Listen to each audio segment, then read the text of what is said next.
കർത്താവേ, നിന്റെ ഉന്നതമായ നാമത്തിന് സ്തോത്രം ചെയ്യുന്നു. കർത്താവേ, നിന്റെ വിശുദ്ധ പൗരോഹിത്യത്തെ മഹത്വപ്പെടുത്തണം. കർത്താവേ, സഭയിലുള്ള സാന്നിധ്യം പ്രകടമാക്കണമേ. 40 വർഷം അർപ്പിച്ച കുർബാന യോഗ്യതയാൽ കൃപാസാൽത്താരെ ജീവനോടെ പ്രത്യക്ഷപ്പെട്ട പരിശുദ്ധ അമ്മയുടെ പ്രത്യക്ഷീകരണ സ്ഥിരീകരണത്തിനായി ഇന്ന് കൃപാസാൽത്താരെ നടക്കുന്ന 10,000-കണക്കിന് മനുഷ്യരുടെ പ്രാർത്ഥനയോട് കൂടെ ദൈവത്തിലെ ഞാൻ നിന്നെ ഈശോനാമത്തിൽ ആസ്വദിക്കുന്നു. കർത്താവേ, ജോലിയില്ലാത്തവര്, വീടില്ലാത്തവര്, ജീവിതത്തിൽ കലഹങ്ങളും ഭിന്നതകൊണ്ട് പിരിഞ്ഞു താമസിക്കുന്ന ജീവിത പങ്കാളികളെ, കുഞ്ഞുങ്ങളുടെ തെറ്റായ അവസ്ഥകൾ കണ്ട് വിഷമിക്കുന്ന മാതാപിതാക്കന്മാരെ, ശാരീരികമായ രോഗങ്ങളെ അവസരപ്പെടുന്നതും രോഗം ആകുന്നതിന് സമയമെടുക്കുന്നില്ലെന്ന് ഓർത്ത് ഉത്കണ്ഠപ്പെടുന്നവരെയും സമർപ്പിച്ച് പ്രാർത്ഥിക്കുന്നു. ഇന്ന് യാത്ര ചെയ്യുന്നവരെ, ഇന്നത്തെ യാത്രയ്ക്ക് വേണ്ടി വിവിധമായ ഒരുക്കിയിരിക്കുന്ന ലക്ഷ്യങ്ങള്, കണ്ടുമുട്ടുന്ന വ്യക്തികള്, സംസാരിക്കുന്ന സംഭാഷണങ്ങള്, എഴുതുന്ന രേഖകള്, ഒപ്പിടുന്ന ഡോക്യുമെന്റുകള്,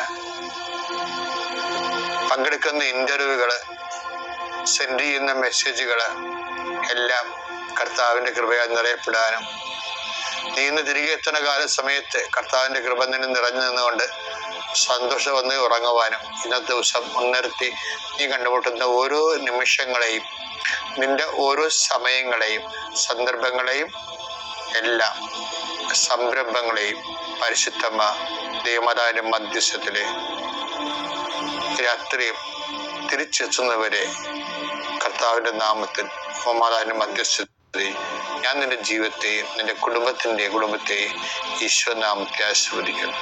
എന്റെ പ്രിയപ്പെട്ടവരെ, നമ്മൾ ഈ ദിവസങ്ങളിൽ വിശ്വാസ വളർച്ചയെക്കുറിച്ചാണ് സംസാരിക്കുന്നത്. നിശ്ചലമായ വിശ്വാസം, സ്ഥിരമായ വിശ്വാസം വിശ്വാസ തളർച്ചയുടെ സൂചനയാണ്.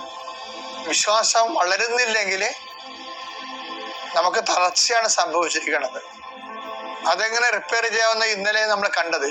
ഇന്നിപ്പോ കാണുന്നത് വിശ്വാസ വളർച്ചയെക്കുറിച്ച് ബൈബിൾ വാചാലമായിട്ടാണ് സംസാരിക്കുന്നത്. ആരെയും വിശ്വാസം വളരേണ്ടതാണെന്നുള്ള കോൺസെപ്റ്റ് തന്നെയാണ് ബൈബിൾ ഉറച്ചു നിൽക്കുന്നത്. 2 തെസ്സലോനിക്കർ 1:3 വായിച്ചേ. നിങ്ങളുടെ വിശ്വാസം സമൃദ്ധമായി വളരുകയും നിങ്ങൾ ഏവരുടെയും പരസ്പര സ്നേഹം വർദ്ധിച്ചു വരികയും ചെയ്യുന്നതിനാൽ സഹോദരങ്ങളെ, നിങ്ങൾക്ക് വേണ്ടി എപ്പോഴും ദൈവത്തിന് ഉചിതമാം വിധം നന്ദി പറയാൻ ഞങ്ങൾ കടപ്പെട്ടിരിക്കുന്നു. അതായത് തെസ്സലോനിക്ക സഭയുടെ വിശ്വാസം, അതായത് their faith is growing more and more. വിശ്വാസത്തിലേക്ക് അവർ മുന്നേറിക്കൊണ്ടിരിക്കെ. വിശ്വാസത്തിലേക്ക് മുന്നേറുമ്പോൾ എന്നാ സംഭവിക്കണത്? ഒരു ഐഡിയോളജിക്കൽ കോൺസെപ്റ്റ് അല്ല അവിടെ വർക്ക് ചെയ്യണത്. ആശയപരമായിട്ടുള്ള വിശ്വാസമല്ല, മറിച്ച് വിശ്വാസത്തിൽ നിന്ന് വിശ്വാസത്തിലേക്ക് ഒരാൾ മുന്നേറിയാൽ അത് നേരത്തെ പറഞ്ഞ പോലെ സുവിശേഷ വിഹിതമാണ്, രക്ഷാകരമാണ്, യേശു കേന്ദ്രീകൃതമാണെങ്കിൽ അത് പരസ്പരമുള്ള സ്നേഹം വർദ്ധിക്കും. വിശ്വാസം ഉണ്ടെന്ന് പറയുന്നവൻ, വിശ്വാസത്തിൽ വളർന്നുവെന്ന് പറയുന്നവൻ ഉടനെ ചെക്ക് ചെയ്യേണ്ടത് മനുഷ്യരോടുള്ള സ്നേഹം വർദ്ധിച്ചോ എന്നാണ്. ഈ സ്നേഹത്തെയൊക്കെ വിശ്വാസം ആയിട്ടാണ് ബൈബിള് വിശ്വാസത്തിന്റെ എക്സ്പ്രഷൻസ് ആണ്, വില കൂടിയ എക്സ്പ്രഷൻസ് ആണ്.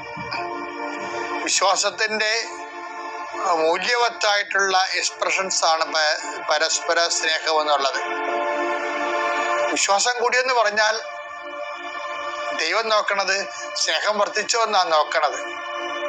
മനുഷ്യന്മാരോടുള്ള സ്നേഹം, അവശ്യരോടുള്ള സ്നേഹം, കരുണ അർഹിക്കുന്നതോടുള്ള സ്നേഹം, നമുക്കൊന്നും ലഭിക്കാതെ തന്നെ അങ്ങോട്ട് മറ്റുള്ളവരെ നിലനിർത്താനുള്ള സ്നേഹം, വളർത്താനുള്ള സ്നേഹം, ഇതൊക്കെ വളർന്നിട്ടുണ്ടെങ്കിലാണ് വിശ്വാസം വളർന്നുവെന്ന് ദൈവം കണക്കിലെടുക്കണം. അത് നമ്മൾ വളരെ ഗൗരവതരമായ ആശയപരമായിട്ടുള്ള, എനിക്ക് കഴിഞ്ഞ ആഴ്ചത്തേക്കാളും വിശ്വാസമുണ്ട് ഇപ്പം തോന്നേണ്ടത്. ശരിക്കും പറഞ്ഞാൽ പരസ്നേഹത്തിൻ്റെ മേഖലകളിൽ അതനുസരിച്ചുള്ള അഭിവൃദ്ധി ഉണ്ടായിട്ടുണ്ടെന്ന് നോക്കണം.